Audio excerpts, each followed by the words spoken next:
Tea media ప్రేక్షకులకు స్వాగతం, సుస్వాగతం. ప్రశ్న మీది, సమాధానం నాది. మరి గత కొద్ది కాలంగా మనం మన ప్రేక్షకులకి ఏవైతే వారి జీవితంలో తరచూ ఎదుర్కొంటున్న సమస్యలు ఉంటున్నాయో ఆ సమస్యల నుంచి జ్యోతిష్యపరంగా ఎటువంటి పరిష్కారాన్ని మనం సూచించవచ్చు, తర్వాత ఏ ఏ గ్రహాల కారణంగా వాళ్ళు ఈ రకమైన ఇబ్బందులు పడుతున్నారు అనేది మనం కొంతవరకు చెప్పే ప్రయత్నం అనేది, తర్వాత మన వరకు మనం ఏదైనా సరే వాళ్ళ జీవితంలో ఆ రకమైన సమస్యల నుంచి ముందుకు తీసుకురావడానికి మన ప్రయత్నం అయితే మనం చేస్తూ రావటం అనేది కూడా జరుగుతుంది.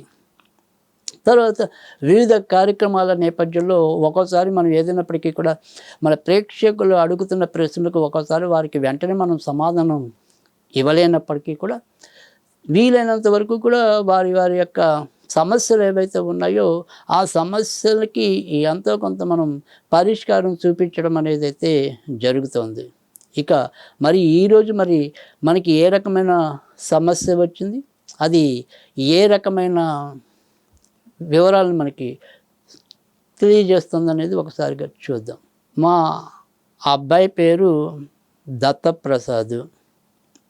వాడికి గట్టిగా 30 ఏళ్ళు లేవు, కానీ తరచూ పంటికి సంబంధించిన బాధలతో ఇబ్బంది పడటం అనేది అయితే జరుగుతుంది.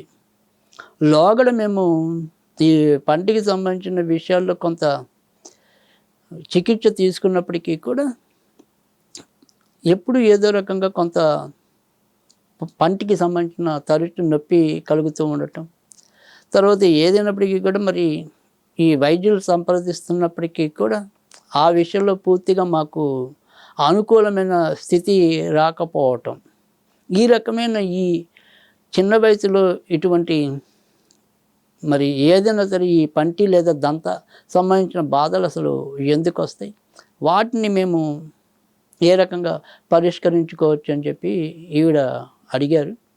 అయితే ఈవిడ పేరు ఎక్కడ కూడా మనకి తెలియజేయలేదు.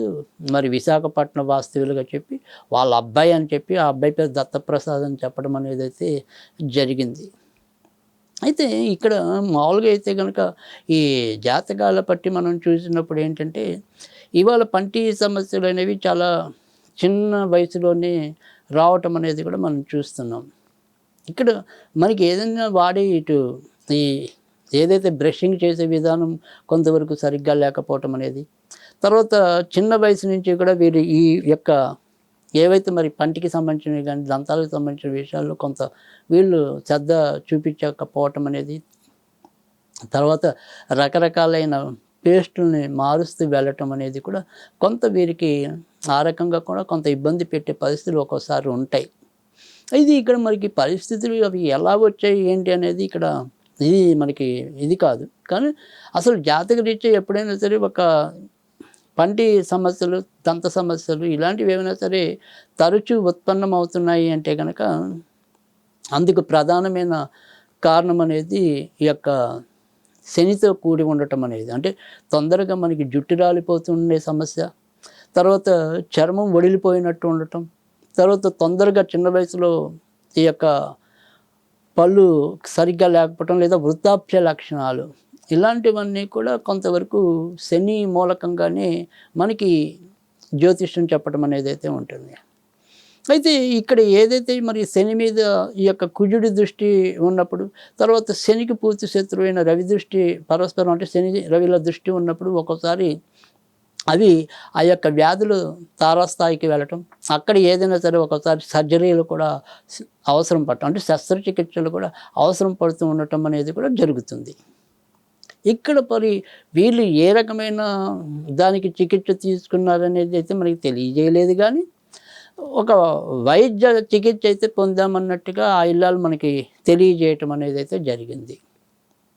ఇక్కడ ఏదైనా సరే ఈ తరచు ఇలాంటి పంటికి సంబంధించిన కానీ ఈ దంత సంబంధించిన ఇబ్బందులు పడుతున్న వాళ్ళు మరి ఏం చేస్తే కొంతవరకు ఆ రకమైన సమస్య తీరుతుంది అనేది కనుక చూస్తే ఇక్కడ మీకు 3 రకాలైన ఉపాయాలు నేను తెలియజేయటం అనేది అయితే ఉంటుంది.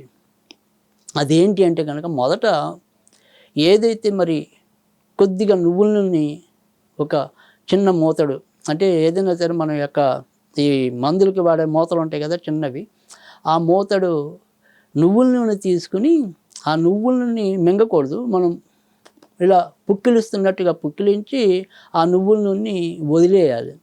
అలా ఒక 8 శనివారాలు ఆచరించాలి. అది ఒకటి.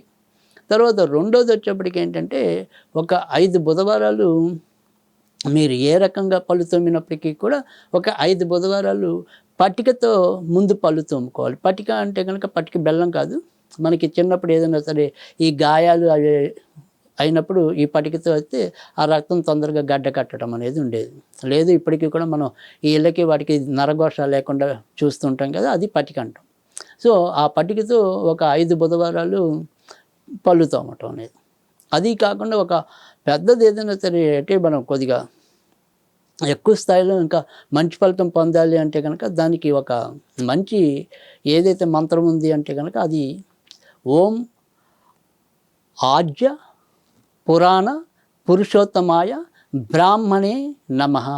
ఓం ఆజ్య పురాణ పురుషోత్తమాయ బ్రాహ్మణే నమః. ఇది మనం నిత్యం 108 సార్లు చొప్పున మీరు అలా కనీసం ఒక 90 రోజులు పఠించాలి. అయితే ఒక రోజు మనం ఏదైనా సరే ఆ 108 సార్లు అనేది పూర్తి చేయలేకపోయినా మొత్తం మీద 90 రోజులు 108 అనేది ఎంత సంఖ్య అవుతాయి, ఆ సంఖ్యని మీరు ఎలాగైనా సరే పూర్తి చేయటం అనేది ముఖ్యం ఇక్కడ. కనుక అది మీరు ఒకే 3 నెలల్లో కానీ లేదా ఒకే 10 రోజుల్లో కానీ ఎలా పూర్తి చేస్తారనేది మీ ఇష్టం.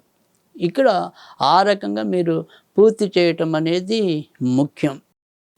ఆ తర్వాత ఎప్పుడైనా సరే మనకి కొద్దిగా ఈ పంటి బాధ అనిపించినప్పుడు ఈ యొక్క కొద్దిగా మంచినీళ్ళు తీసుకుని ఇదే మంత్రాన్ని 21 సార్లు పఠించి ఆ నీళ్ళు తాగినట్టయితే కనుక తప్పకుండా మనకి మంచి ఉపశమనం లభించడం అనేది కూడా ఉంటుంది. కనుక ఈ రకమైన దోష పరిహారాన్ని పాటించి మరి ఎవరైనా సరే వీళ్ళే కాదు ఎవరికైనా సరే మీ యొక్క సంతతిలో అవ్వచ్చు, మీకు వ్యక్తిగతంగా కావచ్చు, ఇలా ఎవరైనా సరే ఈ రకమైన ఇబ్బంది పడుతున్నట్టయితే గనక, దంత సమస్యలతో బాధపడుతున్నట్టయితే గనక ఇదే రకమైన పరిష్కారాన్ని పాటించి ఎంతో కొంత ఉపశమనం అయితే మీరు పొందొచ్చు.